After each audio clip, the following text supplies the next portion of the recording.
Hello there, and welcome to Prequel, Sequel, Requel, the show where we pick a film or a franchise and give it a prequel, a sequel, and a requel with a panel of comedians and movie lovers. Tonight, we've got a classic Mel Brooks comedy. We've got Spaceballs for you. I'm not sure if you're a fan, but we'll get into it as we go, I'm sure, this evening. First of all, let's meet our panel for the evening. First up is a comedian on the circuit when he can do gigs, that is. He's your friend of mine. He's here every week. It's Eddie French. Hello, Chris. How are you? I'm all right. How are you? Good. Yeah, not bad. Thank you. I hope everyone at home is doing awfully well. I've been doing a bit of woodwork in the garage. And you had something tell us about your story today. Oh yeah, I'd made some planters for gardens and whatnot, and they're on Facebook Marketplace. A chap sends me a message saying, "Oh, these are what they are." Send him an address. He comes over, knocks on the door. I answer. I point down. I left the planters outside by the door and go, "Look, there they are." And he goes, "Oh, right, yeah. I'm just going to get my wallet out of the car."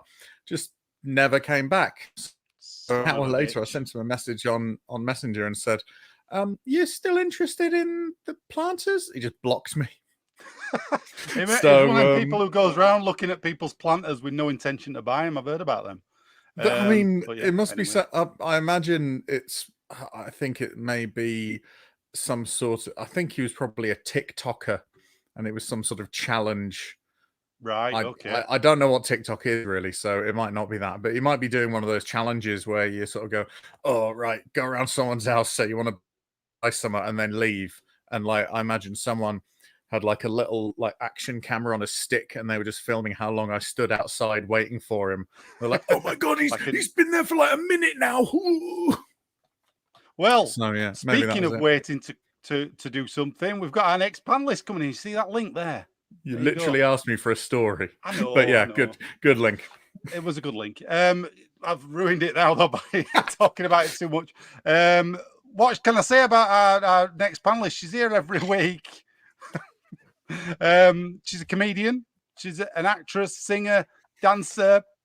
She plays cards. She does it all. It's Natalie Smeaton. You are getting smoother and smoother with that. I know. I even mentioned your gambling addiction in you that. Did, yeah. I've been clean for 2 years, but now I want to pick up a pack again. Yeah. How's your week been? Do you know what? I've had a lovely week. I had a lovely day today as well, and now I get to cuddle my cat and hang out with you guys. So, what more do you need? Excellent. I better say, actually, welcome if you're watching on Facebook, Twitch, and YouTube this evening. Leave your comments. You can join in with the show. We'll explain how the format works in a minute. But first of all, we've got another guest today. We've got a special guest. I've pulled out all the stops tonight. We've got him back. We managed to get him. It's not easy to get him pinned down for shows, this guy. So we've got him here tonight. He's a comedian. He's a bit of an impressionist as well. He might do some for us if we ask him nicely. I don't know. He might do. But it's your friend of mine. It's Matthew Jackson or Matt Jackson. Did you say Matthew? It's Matt Jackson. Hello. Oh Hi. My God. Unbelievable. All right. Yes, I'm very well, thank you. How are you? Taking a sip from the world's biggest mug. That is big. I've got a big mug as well. I like big mugs, so they're good. Yeah. They're good. You cannot lie. I got that from New York, right? And I went live from New York. Plane. Yeah, live from New York, Saturday Night Live. I got it from New York, and I went. Will Ferrell's mug, that isn't it?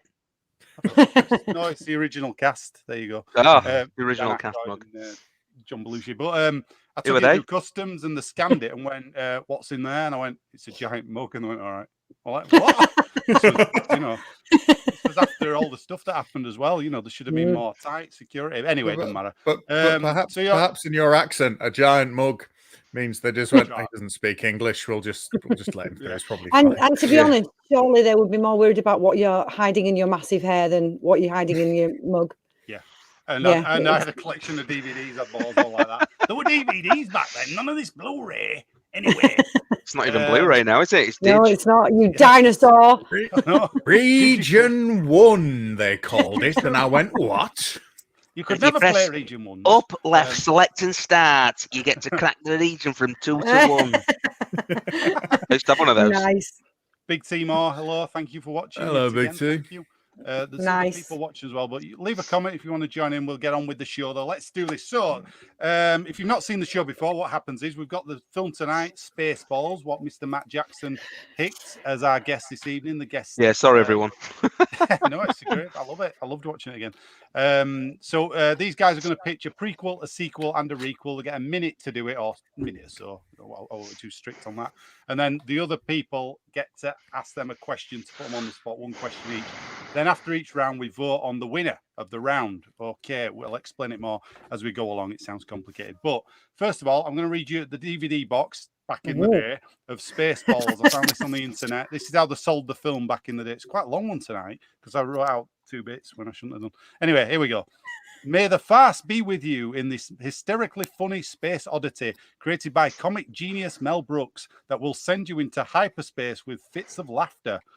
Lampooning everything from Star Wars to Star Trek, this outrageous send-up of epic sci-fi movies is full of cosmic crazies. Fearless and clueless space heroes Lone Star and his half-man, half-dog sidekick Barf wage interstellar warfare to free Princess Vesper from the evil clutches of Dark Helmet. On the way to the rescue in their Winnebago, they confront the huge gooey Pizza the Hut, sassy robot Dot Matrix, and a wise little creature named Yogurt, who teaches them the mystical power of the Schwartz in order to bring peace and merchandising rights to the entire galaxy. There you go. Pretty good. So nice cast in this. John Candy, Rick Moranis, got some good comedy chops. Did you all enjoy watching it again? I did. I fell back in love with Bill Pullman. I love Bill Pullman. It's just a very sexy man, isn't he? Yeah, it's a very sexy man. I liked it just fine, but it is far from my favourite Mel Brooks film. Yeah. What's your other favourite Mel Brooks before we start the rounds? I can't decide between Blazing Saddles and The Producers. Blazing Saddles, Young Frankenstein. Young Frankenstein's wonderful as well. Yeah, there's some good. Have you seen High Anxiety? Have you ever seen that? No. I don't think I have. If you've never seen it, that's a spoof they did of all the Hitchcock films. It's brilliant, really funny. I've heard of it. Yeah, that does sound fun. The radar. Gets a bit lost sometimes, that one. I didn't even know about that. Well, now you do, Nat. I do, don't I? Yeah. You bloody do now. So I do, don't forget Life Stinks. Have you seen that? Yes, Life Stinks. Was that I thought there's another film that's similar to that called Let It Ride with Richard Dreyfuss. There is a scene in Spaceballs where you can see his entire filmic output. Yes. Open it up and just show you the video box of all of his other films. So if you thought Spaceballs was good, but you want to see any film he made before, just go back to that scene and there'll be a list of them there in order. So yeah. Matt Jackson, you got a message. There you go. Oh, bound. Props, bound. It's an in joke. Matt Pound. Pound. It's the way he says pound. He goes bound. So it's kind of stuck with Facebook for about 12 years. Never gets old. It's because he's from Rochdale. Pound. How much was that? Pound. Oh, he said hello to you, Eddie. So you don't feel left out as well. No, hi. Likes a bit of Eddie. Right then, so let's go on to the first round this evening, the prequels. Okay, so you're all going to pitch your prequel to Spaceballs to me. You got a minute to do it, or to us, sorry. Eddie, you're going first. I'll put the timer on the clock right now. Away you go. Obviously, this Spaceballs largely taking from Star Wars, and I mean, the first time most people heard the word prequel was in relation to Star Wars. So this is what I think Mel Brooks might have done had he made this in the early noughties. Mm-hmm. The Phantom Mensch. Mannequin Spaceballer is a miracle child. Born to a virgin from Lydia, a Druish woman giving birth to a magical child. Where have we heard this before? Anyway. He's excellent at driving space cars and begins to make a gold robot that he calls Dot Matrix. After complaining that he hates sand because it causes a rash and it ruins his schmear, he ends up winning the pod race after a much younger Yogurt makes him win as he has a bet on him to come in third. So there's sort of it's essentially that, and then he goes off to learn how to do things. But every so often there'll be like a shadow cast up on the little boy, and there'll just be an enormous helmet shadow on the wall behind him. So yeah, that's good. That's how we're going. Thank you. All right. Right, so Nat and Matt, you can ask Eddie a question of your choice on his prequel. Put him on the spot. I'm very much not so much a question, but I'm very much visualizing the large helmet on the shadow, because I remember that's the first thing I think that was ever really released, wasn't it, in terms of posters or whatever you like, that picture of little Anakin. But no questions yet. I'm just thinking. I do. I have questions. So, what are the spoof names of the other characters that will be similar to, but not the same as your Star Wars prequel? Oh, right. Very good. Cold Dry Gin. That'll be one of them. And he'll be sort of quite pissed all the time. If anything, I've forgotten his name, but if anything, that sort of mosquito mechanic guy will be slightly less of a Jewish stereotype after being run through, after being in the hands of Mel Brooks. Watto, is it? Is his name Watto? Yeah.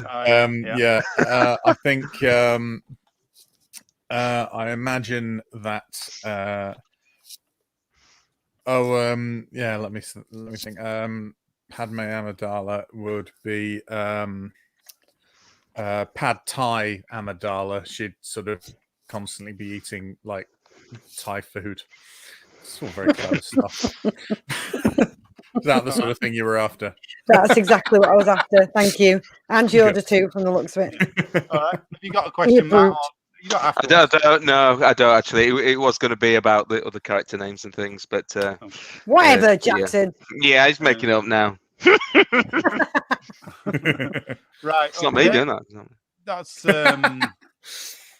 pretty straightforward. Then Nat, we'll move straight on. Mercifully brief, wasn't it? It was. Yeah, sure. So my sequel is built around the fact that I was disturbed about what exactly happened to produce Barf, as we find out he's half man, half dog. So I was a bit like, what happened? What unholy union was this? So I've come up with an alternative solution, so we don't have to worry about how that happened. You ready, Yoda? He's ready. Yes. Okay, so in a rather boring neighborhood of a Class C galaxy, near a small and insignificant dwarf star, an abandoned dog gives birth to a litter of puppies. To her horror, one of them isn't just a dog, it's a baby and a dog.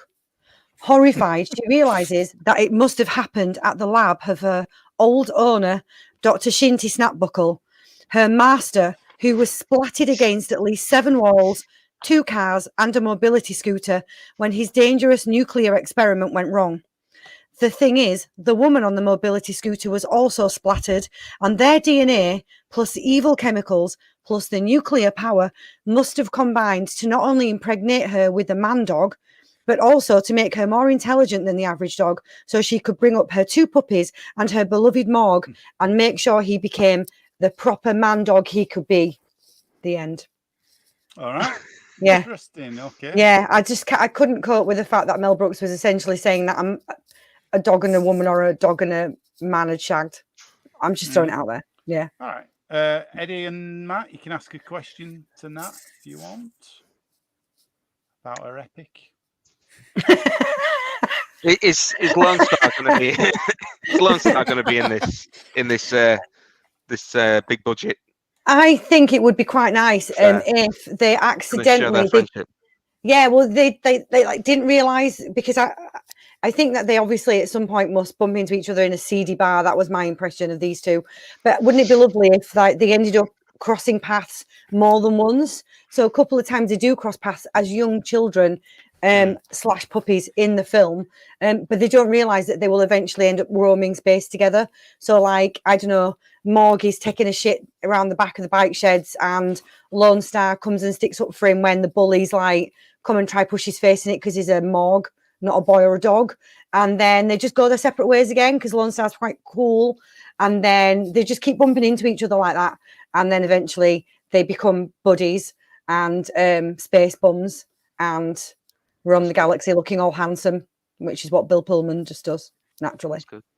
That's what he's No doing further right now. questions, Your Honor. That's what he's doing right now. He is. Yeah. Yes, that's all Bill Pullman does. He's just in space right now. Now he's just going around space being handsome. Bill Pullman, did he, in a way, really? He did some. Well, he's in nice space things, all the but- time. That's why. Yeah, he's always up there. Have you seen him in the Sandra Bullock thing?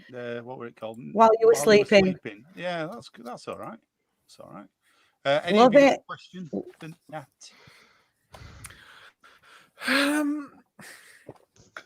You don't have to. Bill No, I Pullman know. is one of my crushes. If you want to buy me Bill Pullman for Christmas, please go ahead. I do love him very much. At any point do we sort of find out how and why Barth was drawn to the life of a sort of smuggler, adventurer, space bum kind of thing? Well, he's constantly rejected his whole life. So a little bit like in the Avengers with the what are they called? Oh, that Peter Quinn is part of. The guys who like the Guardians of the Galaxy. Yeah, but not the guy. The blue guy. He's one of them. Starjammers.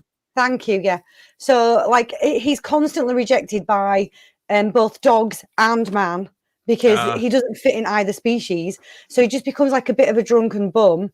And then Lone Star, who thinks he's all that and thinks he's dead cool, but actually he's just a bit of a loser as well. They just end up just getting really drunk together one night and breaking the law. I don't know, maybe they murder somebody so that they have to stay together and they disappear to space and they can never quite leave each other because they both know each other's dirty secret. They named Bill Pullman after the like the luxurious seats in cinemas, the Pullman.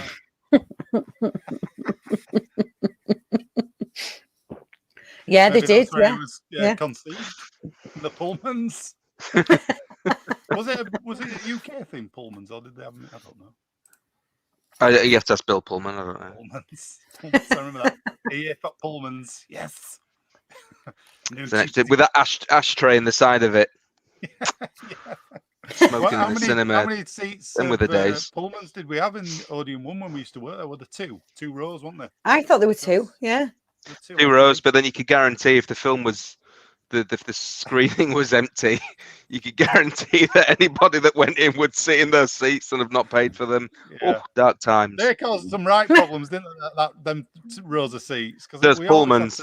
We You always had can't, to say, you can't sit in there. can't sit Oh, in no. there. Oh, there's nobody in there. There's nobody in it. Let me see it. Fucking move! And then the funny thing was, we'd shift them and then we'd go sit in them ourselves. Just to piss them off. Do you know, I lost count about how many times I watched the full Monty working at that cinema. Oh, I must I have was at watched uni that then. film. you know what? I watched that at the Odeon in Newcastle before that Did show. you? Yeah. We just had this look. Bill Pullman was great in Independence Day. All right, when Independence Day came to the cinema, I watched it on the preview, and then we had to sit in the screens at that point and watch the films. So I'd never want to see Independence Day again because I've seen it so many times. You I got would me a just sit ticket there. for that. I went by myself. It was a sellout on a Loser. Sunday night. I was supposed to go with Hannah Ibbotson, and she let me down. You were going to get us both a ticket, and I was like, I really want to see it. I'm going to go on my own. Do you remember? I was only about 17. We're going down memory lane now, but what was that film you snuck in to see and I opened the fire exit for you so you could come in and you were supposed to be working? This is You this is two bad. were unbelievable. How ballsy is that? He was Shouldn't- supposed to be shouldn't- working. He rung in sick and then sneaked in to watch the film. You shouldn't ask me about that. On Nobody will know. Paul is listening. it She's was. always listening. I'm friends with Paula on Facebook. She'll Are know you now. guys? Yeah.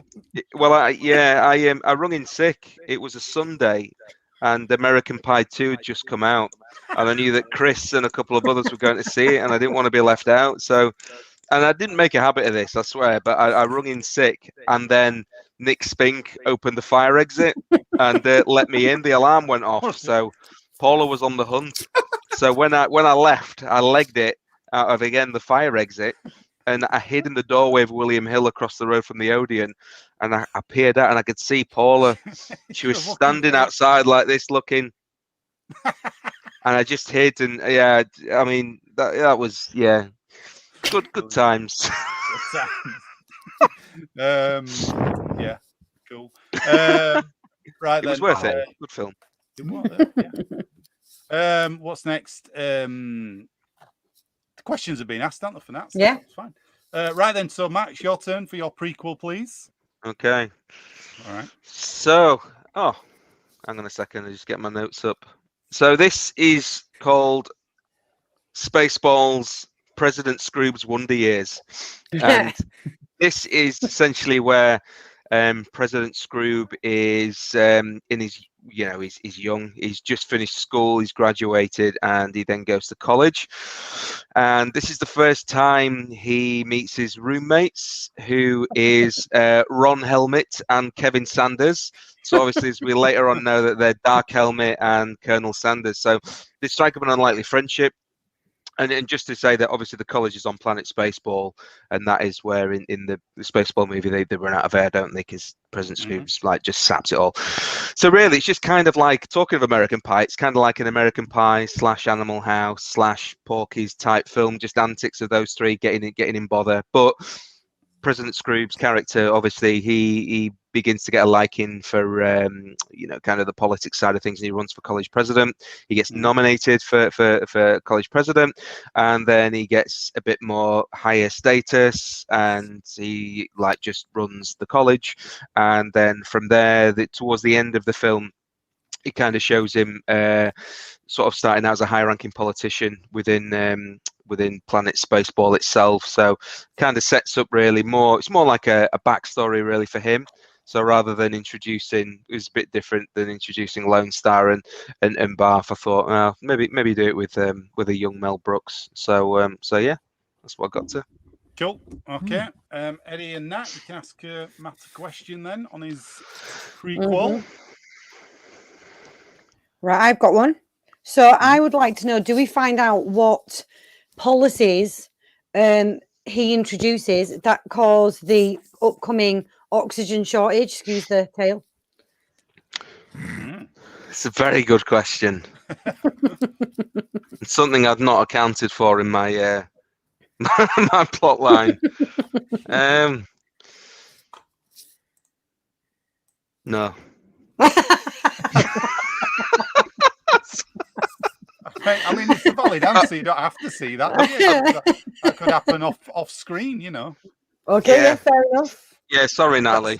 That's in the novelization. That it pans all that out in the like they do. Yeah, that's in the Stanley Kubrick version. Yeah, it's that's in the subtext of the film. Can't believe you asked me that question. It's just beneath me. Fair enough. I can only apologise. Eddie, have you got a question? Well, yeah. Will there be anything? I mean, will some of the controversy be about trade routes that he's sort of established, and any sort of, that kind of thing? Because I mean, that's really what people want to see, isn't it? That's money, all about trade routes. Oh yeah, absolutely. They touch on that a bit more, but from kind of the college, kind of his time at college, because it's only maybe the last 30% of the movie where he grows up, and sort of you can see him becoming President Scroob. But within college, he does that because he's heavily involved in the procurement of fruit and veg for the canteen. So they have to work out various trade routes, whether it comes on by spaceship, by bus, by boat, or horse and cart. I assume this fruit and veg is mainly for their breakfast. At some point, does he have a bunch of bananas on his breakfast tray, and then it switches to the other side for no reason? Because I'm sort of seeing the college bit as being sort of pure Animal House, and there's a selection of bananas in one of the scenes, and then yeah. Well, I think you're a lovely lad. It's a yes from me. Right then. Okay, that's all the questions. So the prequel rounds, that's all your pitches. So we're gonna I'll give you a quick recap on what you've just heard. You can vote online. if you're with us there, you can vote for your favourite. I'll give you a quick recap, though, then we'll vote in the room as well for the winner of the prequels. So here we go. Eddie's was the Phantom Mensch. A Jewish lady has a magical child who likes to drive space cars. Is this right? He hates sand, wins a pod race under the influence of a little small bean called yogurt. And all the way through the film, there's a shadow of dark helmet, all the way through it. What was the kid's name? Mannequin Skywalker. Right, cool, got it. Okay, kind of goes well with the acting quality from Phantom Menace, doesn't it? That well,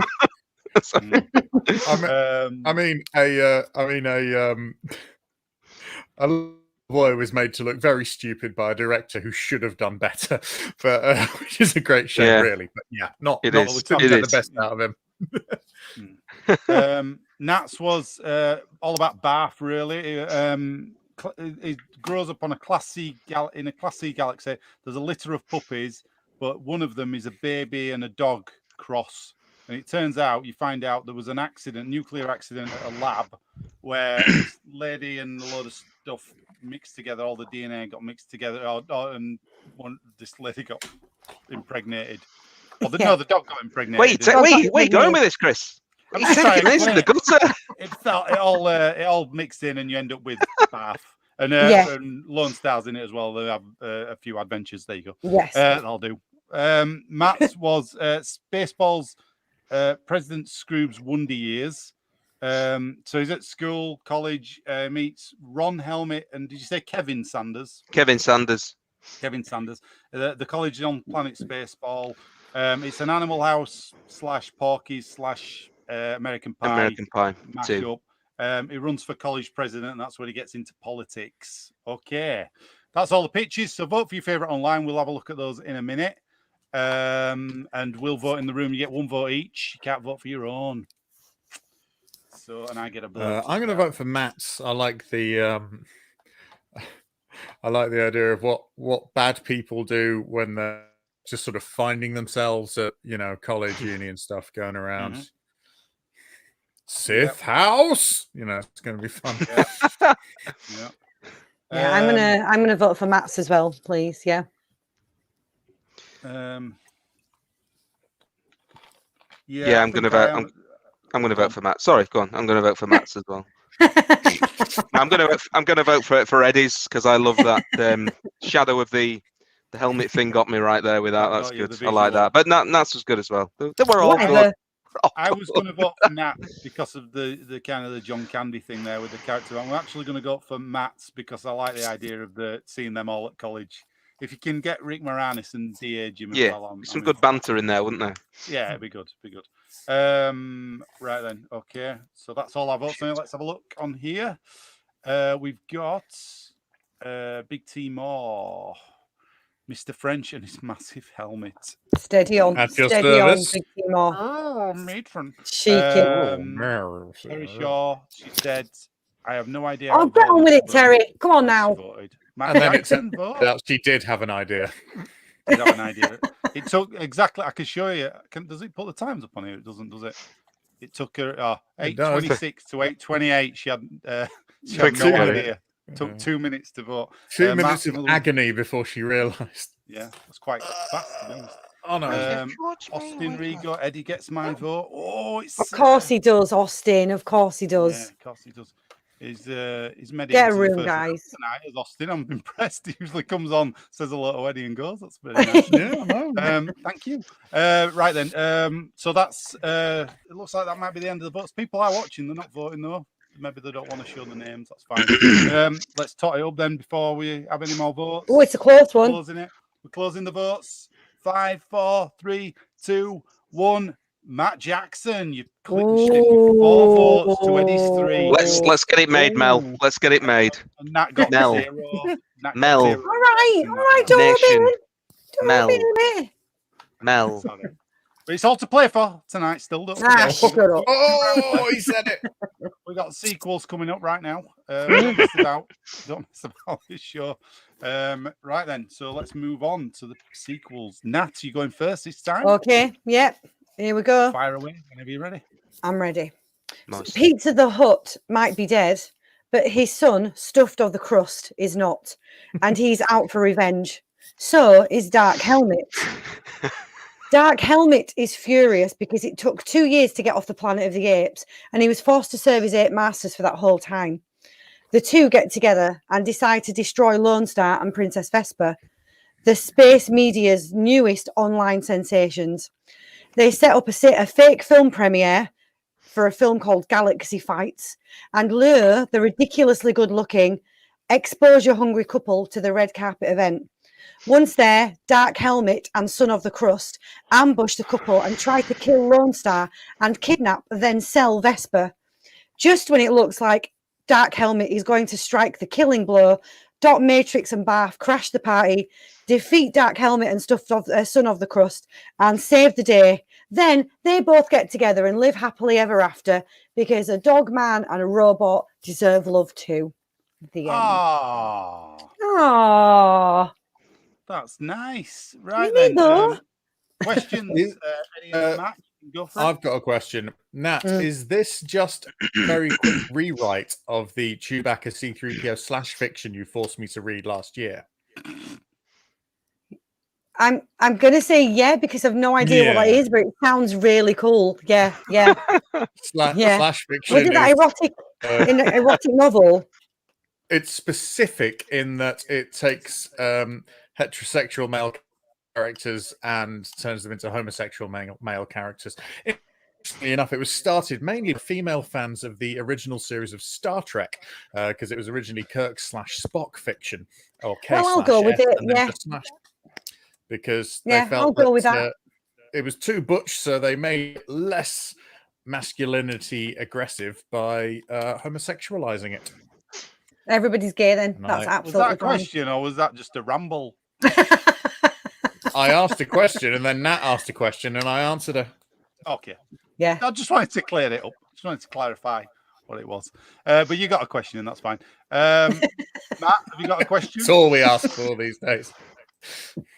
How do they get off the planet? Who you mean? Do you mean as in how do they get off the planet of the apes? Yeah, sorry. Yeah, how do they get off the Yeah. planet of the apes? Did they get off the planet of the apes? They do, do don't get off the planet of the apes. Well, they do. Dark Helmet, who is absolutely incensed with rage, being a very tiny man as well. There's more rage in him because there's less places for it to go. He spends the 2 years when he's serving his 8 masters stealing their electronics and wiring up the head of the maid that he fell in to blast back off using a combination of hair dryers, dry ice, and glitter cannons. And it does make it out of the atmosphere. And that's how he gets picked up by a passing ship and plots his revenge. That passing ship just happens to have Son of the Crust. Stuffed of the Crust on That's it. good. And Stuffed of the Crust. And when they realise that they have a mutual hatred of Lone Star, that's when they hatch their plan. Have you factored in the guy who eats Pizza the Hut? Yeah, How who said he's does, delicious. Vinny. How does Son of the Crust? What does he think about that? He inherits him because he's a robot. So when Pizza dies, Vinny is literally left to bring up Stuffed of the Crust from a tiny, tiny little piece of dough. He watches him develop his garlic and cheese stuffing. He watches him go through that awkward teenage phase where he gets all greasy. But eventually nurtures him to become the evil supervillain that he becomes. So yeah, he's very much a fundamental part of his life. Okay, I like that. I actually have a question. What happened to President Scroob and Colonel Sanders? They really like it on the planet of the apes. It turns out that both of them really like being told what to do and were never really that comfortable with telling other people what to do. And both of them actually like quite hairy men and women. So they end up staying and settling in and become domestic goddesses and just really enjoy their time there. Yeah, so they don't want to leave. It's just the infuriated rage of Dark Helmet that makes him want to go get his revenge. The other two are fine. Okay, cool. Yeah. Sounds good to me. Right then. No further questions. Yeah. Your All Honor. sorted. Yeah. Matt, it's your turn for your sequel. Oh, yeah. Your Grace. Go on, Matt. Go on, Matt. Right. So the so the end of the as Nat pointed out as well, the end of the movie obviously finished where they were on the planet, which looked like, you know, it was Planet of the Apes. So this literally starts straight off from where the first one ends, and as the apes appear, and Colonel Sanders, Dark Helmet, and President Scroober are looking at them, obviously fearing for their lives. What's going to happen is that a great big sea monster comes out and eats, I think it's like 4 or 5 of the apes. It turns out that they're the only apes on the planet.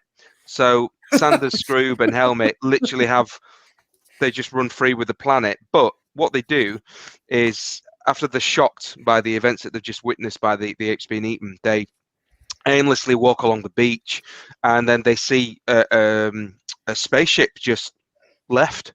So they climb aboard the spaceship, and they realize it's in good working order. So they take off, and during that takeoff, they begin to plot their revenge on defeating Lone Star and his psychic Barf. So what President Screw wants to do is go back to his original plan. He needs to replenish planet Spaceballs with air. So he knows, obviously, Mega Maid was clearly destroyed in the first film.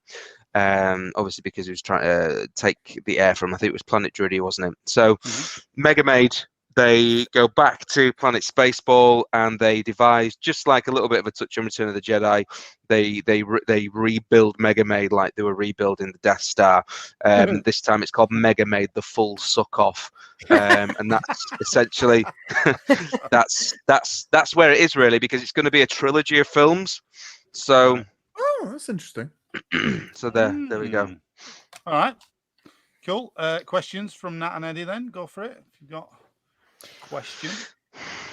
Do we have a similar arc in the film? Like we do in Star Wars. So do we get a absolute mind-blowing I am your father moment in the last film of your trilogy, and what is that? Well, they touched a little bit on that in the first one, didn't they, very loosely? Because he said something along the lines of, "I'm your uncle's cousin's friend's former roommate," or something. Yeah. However, Lone Star is actually true. Yeah, no. Lone Star is the son of President Scroob, and he doesn't realize. Because obviously it goes back to the prequel where President Scroob is just having his way with loads of college girls, and he has 15 children that he doesn't know of, but Lone Star's the first one to turn up and basically say, they find out that they're related because the woman, the surgeon, the nurse lady from the first one, knows about it because she's the one who zips the top up. And anyway, I won't go into that because that's a side story. You know, you don't want to hear about that. But essentially, yeah. So yeah, his father is President Scroob. So that's going to be a bit of a big plot twist. Who then, by default, has to be royalty because Lone Star has a medallion saying he's a prince. So we also find out. Yeah, that turned out to be a lie. That. Oh, okay. He's not really a prince. Fair enough. Nah. Nah, that makes it. Getting rid of that. Do one, Mel Brooks. Shit piece of writing. It's like he was just making a joke or something. It's ridiculous. Your words, not mine, Natalie. Okay. So there you go. Eddie, have you got a question? I don't think I do, actually. That was reasonably comprehensive. So no, I'm all right on that one. Thank you. No question. All right. What are the questions you got? Yeah. What? Well, he's asking a lot of questions, isn't he? Barf in it. But yes, yeah. Chris basically wants to know that John Candy's in it. And John Candy's really in it, worried Chris. about. Don't worry. Right. John Candy's in it. Don't worry. Yeah. Yeah, good. Okay. Just like to check. Yeah, it's all right. You feel better about the that reason now. is because he's worried because some people don't like Barf, but Barf likes Barf, and Barf's wife likes Barf. Oh, that's a really sad bit. I know. Don't get me going. I was just remembering a better film than this one. Oh, it's a good laugh. It's a good romp. It's fine. It's fine. Don't you like the bit of the start with the spaceship that goes on for ages and the No, music no, keeps stopping? and There's a starting? lot. There's a lot to recommend it, but some of it's just a little bit ho And hum. the asshole. It's better than Coming to America, isn't it? The sequel. Yeah. The sequel. Well, I mean, Yes. apples and oranges, but yeah, Talk about you're right. digressing, but yeah, it was shocking. Who made this man a gunner? I like that bit. Yeah. I did, sir. He's my cousin. He's an asshole. Yeah. How many assholes we got on this ship? Yo, sir. Keep I love firing, assholes. I love it. Anyway, pulls By assholes. ludicrous speed and all that business. It's all good. Oh, Some yeah, good yeah. stuff in this. Gone from suck to blow. There is some good stuff in it. Absolutely. I'm just saying. Michael don't think- Winslow as well with the thing. Yeah, I love that. I just don't think it's as consistent as some other ones. There's plenty to recommend it. What about jamming the transmission? I like the jamming the raspberry. Only one man would give me the raspberry. Lone Star. Oh dear. Oh god. Then you've got the whole merchandising bit. You know, it's good stuff. Yeah. I'm not saying it's bad. Spaceballs the doll. Anyway. Last one. You found anything? Nothing yet, sir. That. What You know where about I'm going with guys? that. Come in the area. Yeah. Yeah. Oh dear. Right, Eddie, it's your turn for your sequel. Right. Well, my sequel isn't actually a film. It's a TV series called The Banjalorian. And in it, a yokel hick bounty hunter is instructed to hunt down and take out a target, which turns out to be a baby from Yogurt's species. Its name, after 2 or 1 3/4 series, turns out to be Danon, but everybody calls it Mini Milk. And so there are still some Spaceballs out there, because obviously the maid gets blown up, but there's still some Spaceballs out there, and they're after the kid. So in a race across the galaxy, Banjo and the kid avoid Spaceballs and other bounty hunters. I do apologize. Forgive me, ladies and gentlemen, and everybody else. We're not even after the watershed yet. I know. What am I doing? This is appalling. Oh dear. Enunciate, please. Other bounty fucks, while trying to find the kids. Yeah, thank you. Bounty fuckers. Yikes. So, whilst trying to find the kids. So every woman is not as fine as my sister, according to Banjo, which is what everyone calls the yokel bounty hunter. And Mini Milk mainly complains, often using Yiddish words, and still really enjoys eating weird eggs. So that's the sort of thing. And then they eventually find a place, and then can go off and learn to use the Schwartz. Okay. Right, very good. Nat and John Candy's in it. Shut up. Very good, very nice. You got that in just in time. So That would Matt and Nat, you can ask Eddie a question of your choice. I don't think I have a question. I want to know if it's called The Banjalorian, if there'll be actual banjos in it, please, as part of the soundtrack, props, or as a character. There'll be sort of space versions of the banjo. It'll be sort of playing like ding ding ding ding ding ding ding ding ding ding ding ding, that sort of thing. Because I think as fun as the more sort of imperial marchy type music is, I think something like the Cantina Band music would lend itself to the banjo a lot better, a lot more easy. So you're not going to weaponize the banjos; they're simply going to be part of the soundtrack. That's a good one. Well, weaponize the banjos, Captain. I mean, they could be. I mean, banjos. We can't weaponize them all. Well, you're right, because then you have the opportunity banjos. for a few G-string jokes. Oh. So that is handy. Yes, I imagine you could do. So when the Banjalorian sort of giving it, this is the way. that kind of thing. And maybe all duels are just sort of high energy banjo duels. That could work. No, I want them to get cut in half by banjos. That's what I meant by weaponized the banjos. Well, if you've ever stopped paying attention to what you're doing whilst tuning a banjo and had one of the strings snap and swing back at you, you'll know it's quite easy to be cut in half by a banjo. Fair enough. Very high tension strings. It's not great. Okay. Right. That was. Yeah, not got a question, Matt, have you? It was only on the banjo thing. I just wondered if there'd be kind of like a bit of a, like in Deliverance, if there's a bit of a moment there, a bit of a banjo off or something. I think that's in case he meets other banjolorians. That's how they sort of prove themselves to one another. They never remove their banjos. That's Right. good. Yeah, they're never seen without their banjos. Yeah. Makes sense in the law. Yeah, in the law, yeah, absolutely. Right, okay. Although there are some like sort of banjo law. Yeah, read the banjo law. Some of the reformed banjolorians are like, no, it's fine. Take your banjo off whenever it's convenient. And the banjolorian's like, what? No, that isn't the way. I mean, could you have bits where he's getting his banjo stuck in doorways and things? Yeah, totally, yeah. All right. Oh yeah, well, I think most of the time it sits on his back like the like there's on the jetpack with the rocket launcher thing. Yeah. But then when he swings it round, yeah. Okay. Cool. Right, that's all the sequels then. So same thing again. We're going to vote online, and we'll vote in the room as well. I'll give you a quick recap though while you're getting your votes in. Nat's sequel was Son of Pizza the Hut. What did you say? We're called Stuffo. I didn't hear it. It's called Stuffed of the Crust.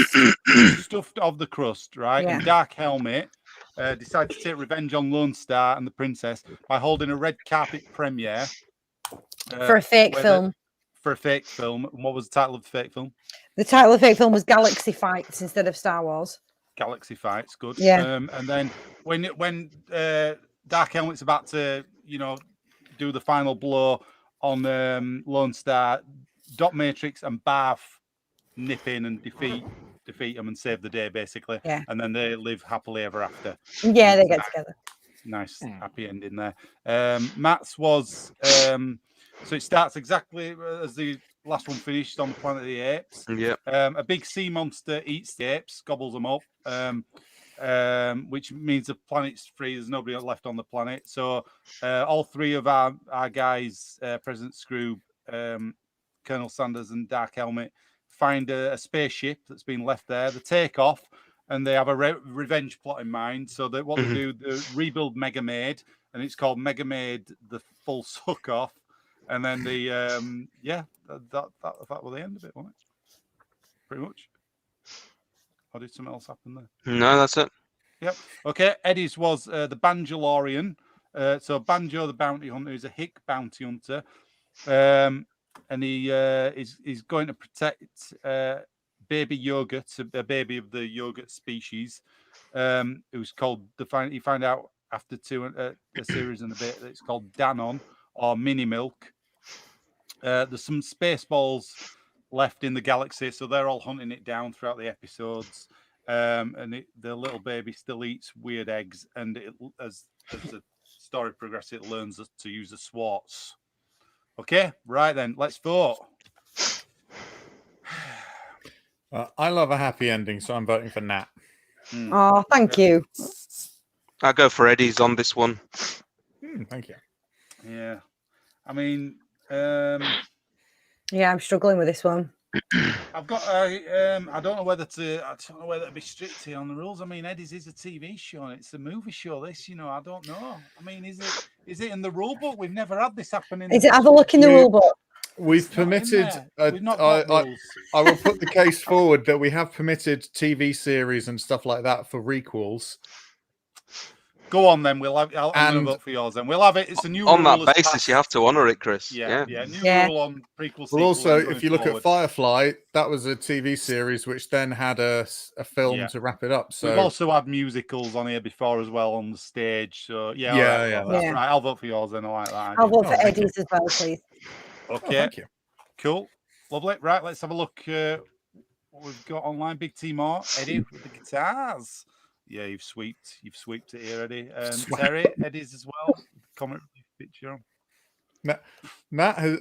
Terry has changed her profile picture whilst the show has been on.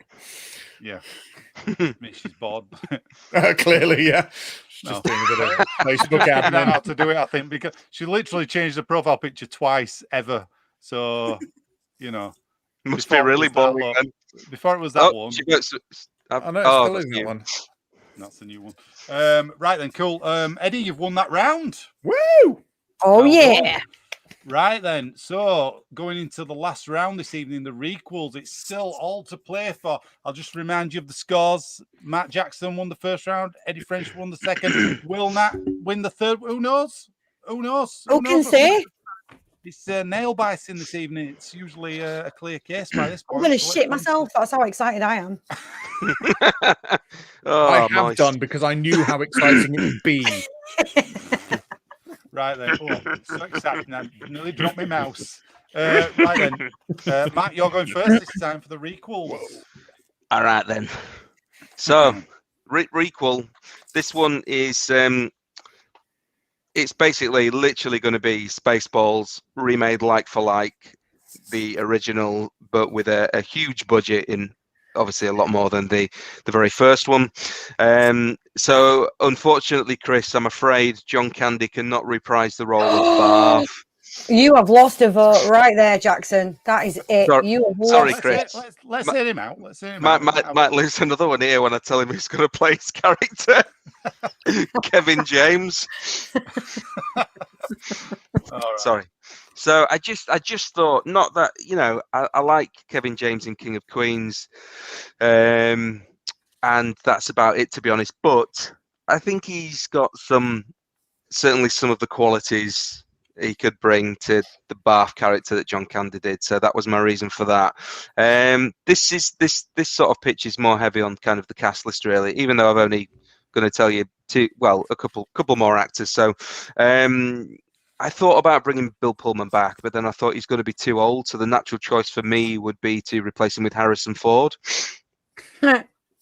And then we were going to bring, if Rick Moranis isn't officially out of retirement, I think we're certainly going to bring him back to reprise his role of Dark Helmet. I think if there was ever a film to bring him out of retirement, it would be Dark Helmet. And again, but I think what we do with this one, we'd make President Scroob a little bit more sinister, because he was really just a bit of a clown, wasn't he? Because I remember he got his ass back to front, didn't he? And that, so there was a lot more. We're going to have him a bit more darker, a bit more, a lot more sinister. No gags. The gags are all going to be from Kevin James, Harrison Ford, and Rick Moranis.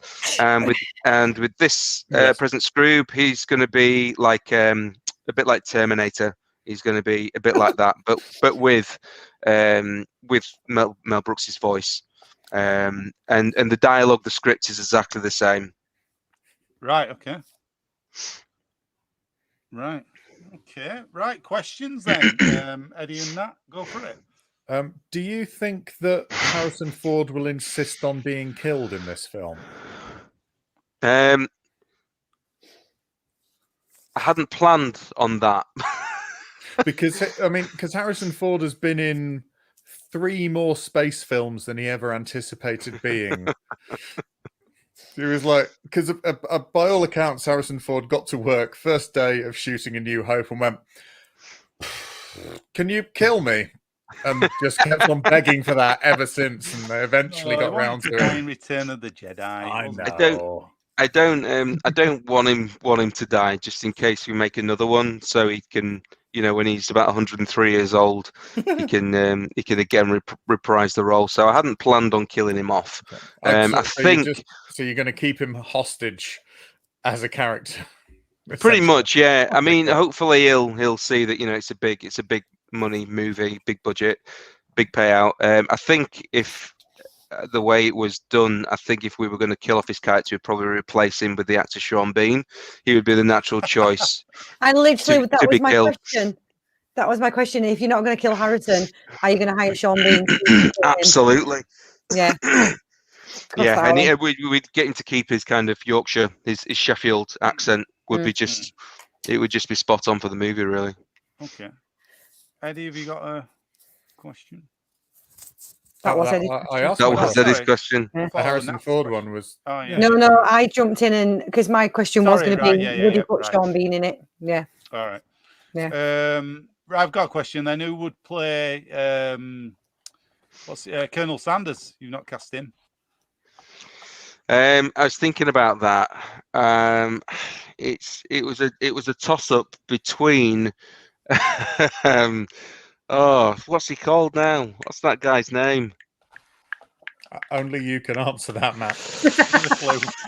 Sorry, it was a toss up between David Jason Wow.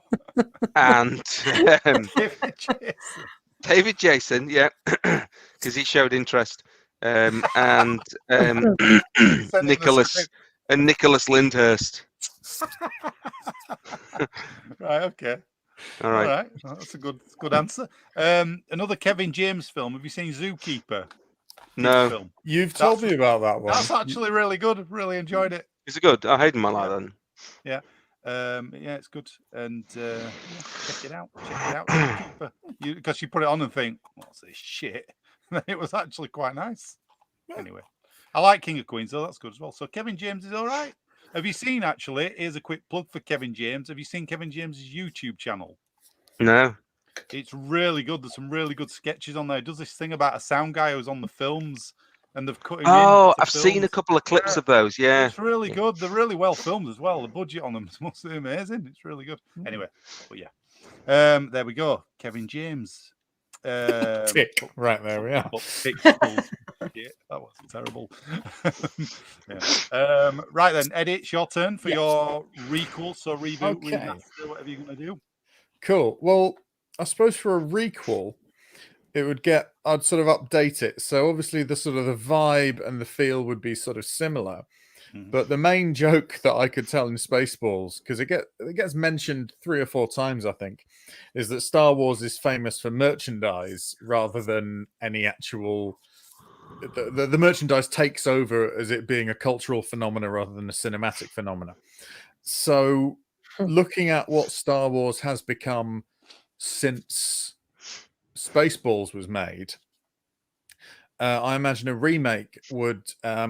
Now, the good thing about this idea is that you could feature a huge number of people in it. You could get a huge cast because every couple of scenes, characters have to be recast because you can hear whiny little fanboys crying about people in it, suggesting that maybe, because some people who watch Star Wars these days get quite offended at the presence of black people or women. So anytime there's one of those on screen for too long, there's just a little audio track of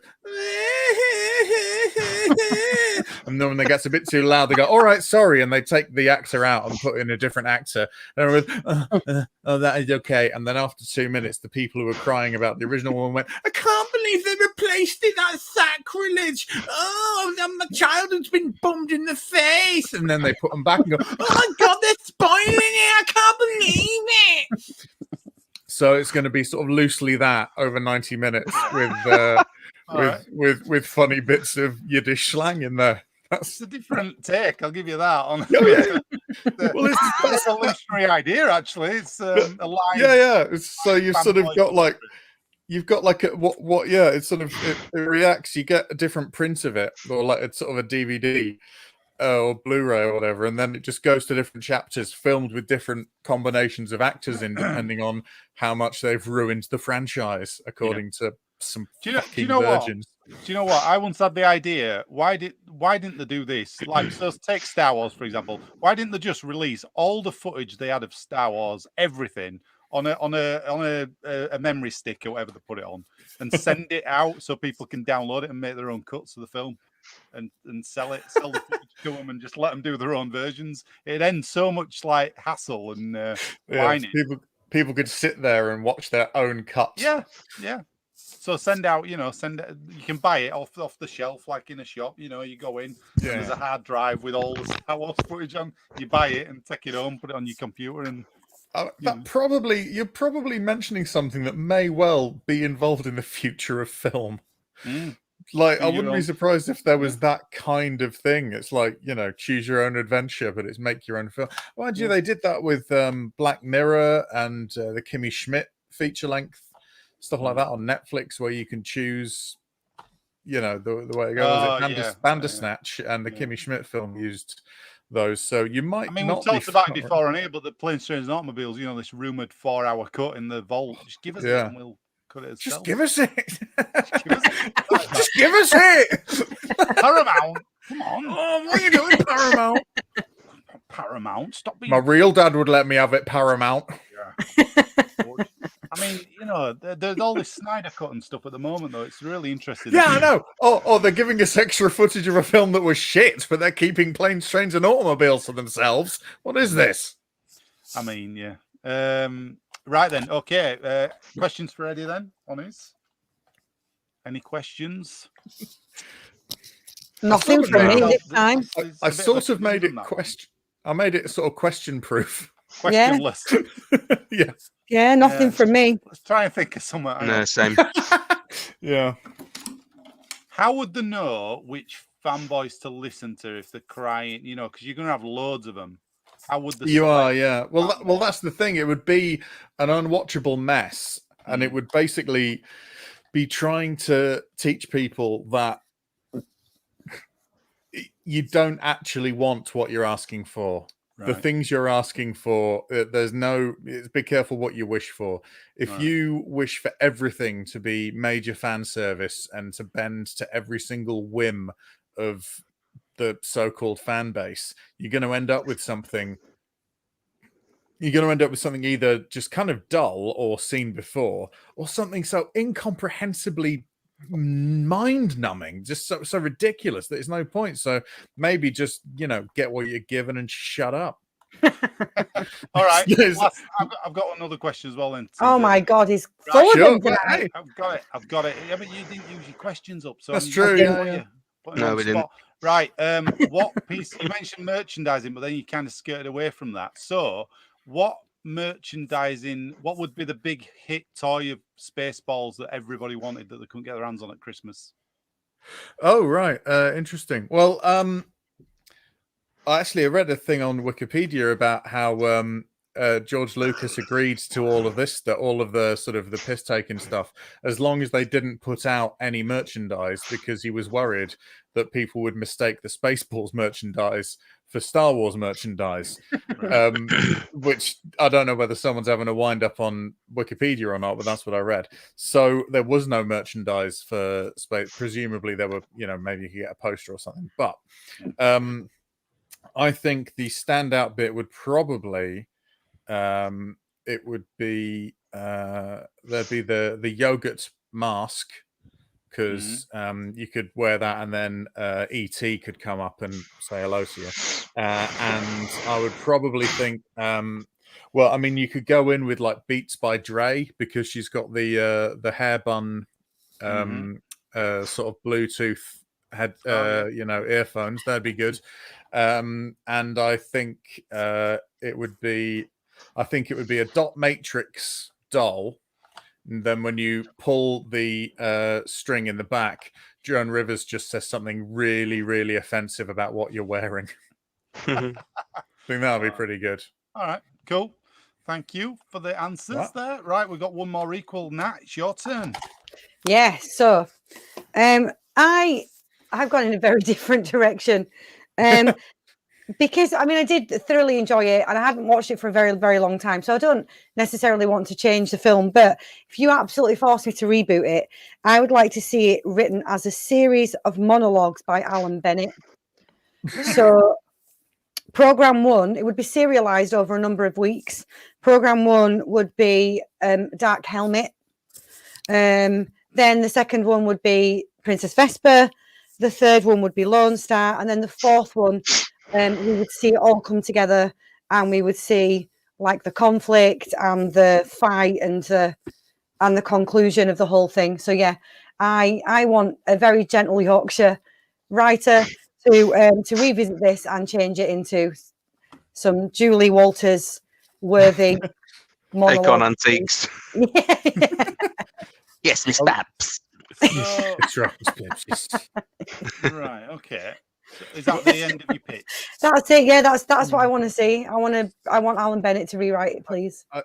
My question is are we keeping the original cast, or are you going to have it so that because I was thinking if like Dark Helmet was like Alan Bennett in A Chip in the Sugar, where he's just like took Mam to Druidia this morning.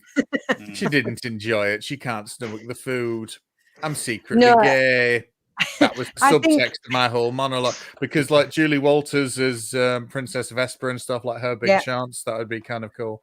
But, I want to keep the original cast, but I want Thora Hird to appear in it somewhere. Right. So Thora Hird as Barf. I reckon Thora Hird as Barf. Yes. And then you've probably got Patricia Routledge talking about a pelmet or a pedestal mat. I think Patricia Routledge would be brilliant as a woman who keeps appearing on President what's his face, his screen, what's his name? Can't remember. The very severe woman with the shortish hair who's quite stern and sexy. Like, I think that's what we should have Patricia Routledge doing. Like that same. There's a professional coldness to her that that's what she should do. Yeah. Okay, Matt, have you got a question? No, only that I like the idea that you'd separate it into separate ones. I think that's quite good. I don't really. I'm not finished, Chris.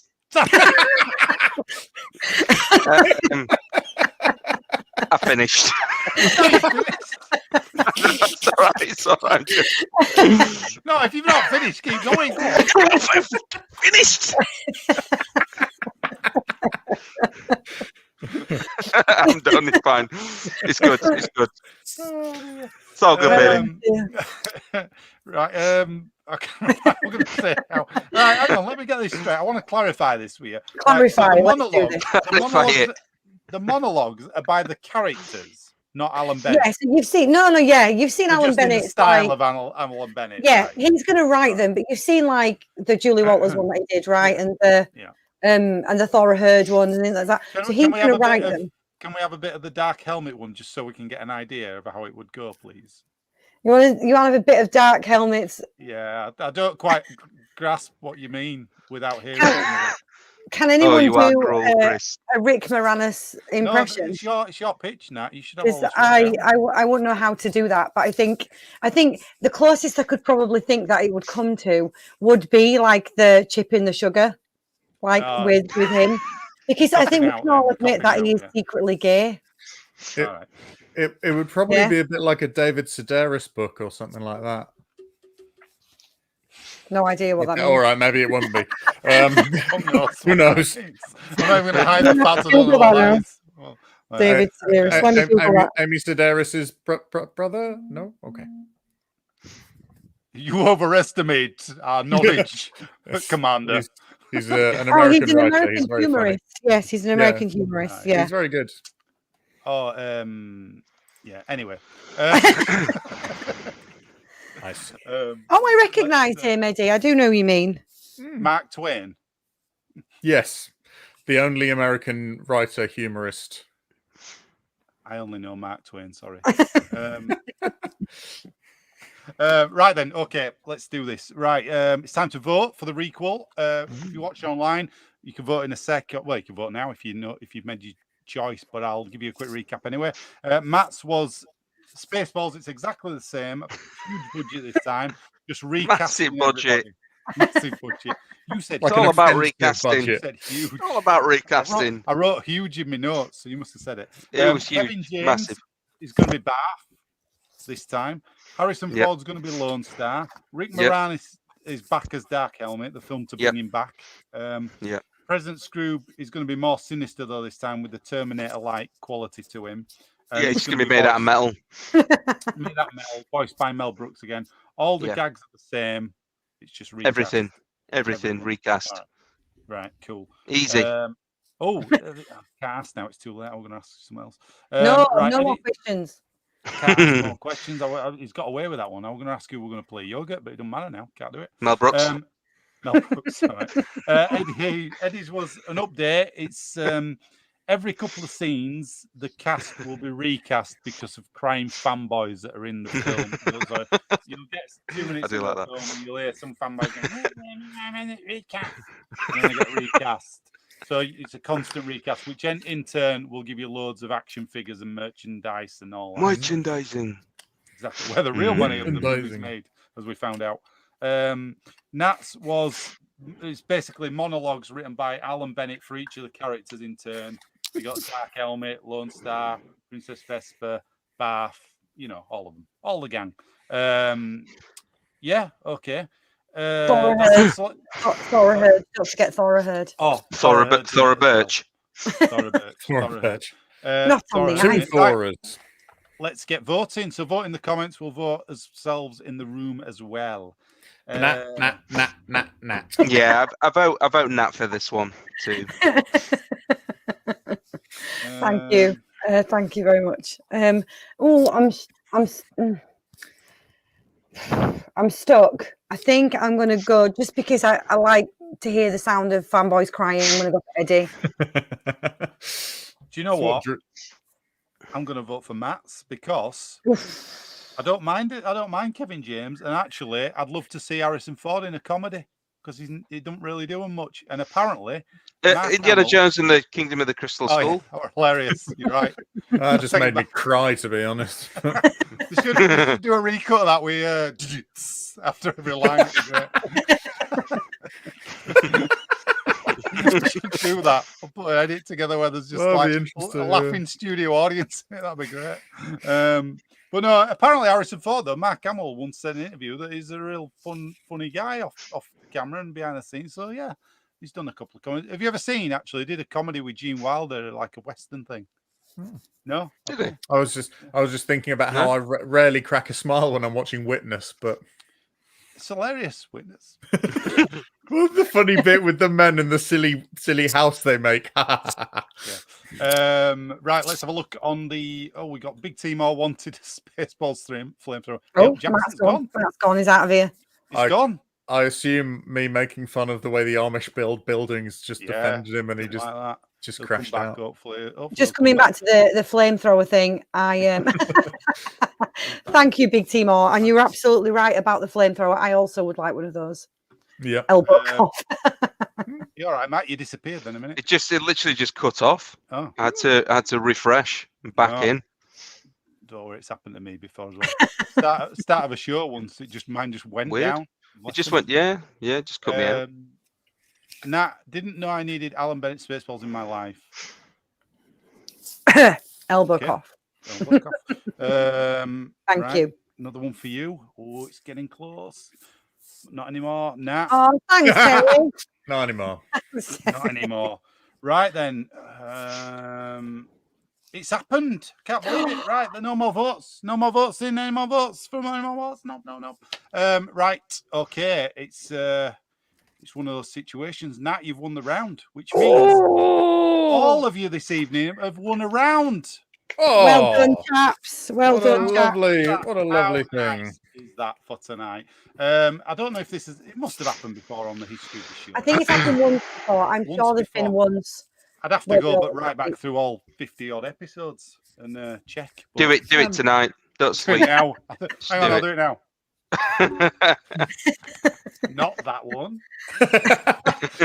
Not that one. I wonder how much. It's like thingy, Andy Kaufman, Great Gatsby. I wonder how long people would stay if I just started doing that. Nobody would stay. I mean, I wouldn't. So no, I don't mean you guys. Oh, right. I'm wondering how many viewers would be in the top counter. There'd be like one person going, Charlie's going to stop doing this. It's 4 a.m. Anyway, right then. So that's the end of the show for tonight. You've all won. Well done. I'll give you a round of applause there. Thanks. Chris, I have a very quick announcement to make before you wrap up, which is you want to do it in the things on now? It's regarding next week. Oh, go on then. In that I know who the guest is and what film we're doing, and would you like me to announce that? Oh yeah, go on then. Go on, do it. Next week, our guest is Bethany Black, and Chris hates his microphone so much. This is banjo. Go on, Bethany Black, and we're going to be doing the film Hackers, the Angelina Jolie computer hacking Oh, film. haven't If you seen that remember for a from long that. Never seen that. I remember enjoying. I think it's got Johnny Lee Miller as well, fresh out Yeah. of Train Spotting. Cool. Yeah. So that's going to be exciting. But I was asking Bethany whether she wants to be, and during the show, she sent me a message. So I thought, right, well, I'll put that in at the end. So that's pretty exciting. Amazing. We That's got great. a quick message. Everyone's a winner. You're right. Everyone's a winner, Big Timor. Everyone's a winner, Including you, Big Timor. except me. Yeah, except you loser. Chris, I think you fall under the umbrella of everyone. Yeah, okay. No, he doesn't. You're right. Right, then let's wrap up the show. So thanks everybody for tuning in on Facebook, YouTube, and Twitch tonight and leaving comments, joining in for the votes. Thank you. We can't do this without you. Thank you very much. First of all, big thank you to our guest, Matt Jackson, tonight for coming on doing this again. Thanks. Enjoyed it. Thank you. You're welcome anytime. Good fun. See fun. you tomorrow then. We don't do it tomorrow night. Oh, but no, thanks for coming out. Do you want to plug anything while you're on? Do you want to tell anybody about anything? I'm working. I've got work tomorrow. Work tomorrow. Yeah, that's about it, really. It's about Good. Any games you're playing at the moment you want to tell anybody about? The Binding of Isaac. Oh, What's that on? sounds very exciting. It's on everything. On all platforms, all major platforms. All platforms, all major platforms. Check it out. Check that out. Good. Well done. Good stuff. Nat, have you got anything to plug? No. When's this YouTube channel coming? Eventually, when I get my lazy butt around to actually filming something. All right. What are you going to film? A slice of bread. She won't tell us. Just a slice of Ovis Knitting. on a chair. That's all it's going to be. Going to do Knitting a slice of bread. Actually, Nat. Can we show you Hovis advert at the start of the show one week? Yeah, if you want. I won't be upset. It's a very short advert. Can we show the long one that's like 5 minutes long? They did especially for YouTube. There's a period when companies started doing like feature length adverts just for YouTube. It was weird. Wasn't it on when X Factor was on? They did it. X Britain's Factor just come back. Britain's Got Talent, and they cracked it on. Yeah, in the final. Which is the UK equivalent of having your advert in the Super Bowl. So that's pretty good going, really. It's really, isn't it? Yeah, that's impressive. That's in prime time. They were shelling out the bread for that. So Hey. Cool, very good. Eddie, what have you got to plug this week? Oh, same as usual. IC News. In fact, I was the main host of the episode of IC News on Saturday just gone, so that was exciting. The 5th edition Dungeons and Dragons podcast, Fire Breathing Kittens. That's out every week as usual, and that's pretty much it, I think. All right, cool. As for everything else, what we got Discount Comedy Checkout podcast is on all major listening devices. That comes out every Friday. So listen to your granddad. Go listen to that. I don't know how it works myself, but listen to it. Go listen. Alexa, subscribe to the Discount Comedy Checkout Improv Show. I can't do that, Dave. Right then. So what else have we got? Tomorrow night, Tuesday night, What's the Score on Box Office Radio? That's my little show where I do soundtracks. Tomorrow night, I've got some music from Coming to America on the original one, believe it or not. There was a technical hitch last week and all the shows went down. So they had to put a repeat on of the show. So that's not going to happen this week, though. It'll be new and fresh. Anyway, the bloody BBC with all the bloody repeats, bloody. Exactly. Laurel and Hardy. Yeah, Laurel and Hardy. Next Saturday night, Geek Show. It's All Geek to Me with Rich and Nath. And Rob Girdler actually building Lego on it. We've got him doing a new feature. He built half an Aston Martin on Saturday show. And he lost one of the pieces. So we've got to find that missing piece this Saturday. So it's gripping stuff. We've got to find that missing piece. You mean he's not looked for it at all? He's just waiting until Saturday to look for it. He can't find it. It's all over his table, so we've got to get the rest of it built. It's dicey situation. I can't believe you're leaving viewers a week on that cliffhanger. Hey, it's how you You get them know. back. I've learned. It's how you get them back. Give them a cliffhanger. Oh, the first like, one. The first one's free, mate. The first one's free. Yeah, But, oh no. What no, would be no, no. worse? What Give 'em if a you taste. start the show and then you go to it and you go, can't find it. Yeah. Don't know. You have to wait another We'll have to week. see. We'll have It's like to see. finding week. out who Cartman's dad is. Yeah, I know. Other than that, that's it. We've join us next Monday night. We'll be back. Hackers is the film now with special guest Bethany Black. I don't know if we're allowed to say what she's. Are we allowed to say what she's been on, Eddie? Yes, Bethany Black has been on Doctor Who. She was a lead in the Russell T Davies series Banana, and she was in Cucumber as well, and Tofu. She was in all of those series, Cool. and yeah, she's done all sorts of cool stuff. So yeah.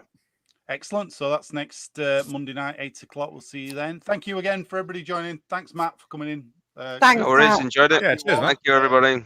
Thanks for joining everybody watching online. We'll see you next time. Thank you. See you next week. Thank you. Bye. I love you.